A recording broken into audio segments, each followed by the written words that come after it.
إن الله يأمر بالعدل والإحسان وإيتاء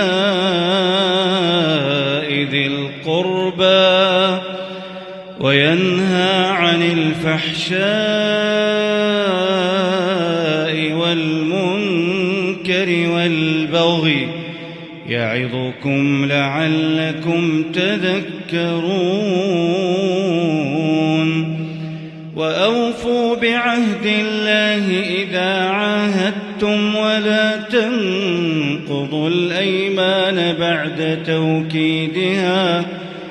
ولا تنقضوا الأيمان بعد توكيدها وقد جعلتم الله عليكم كفيلا إن الله يعلم ما تفعلون.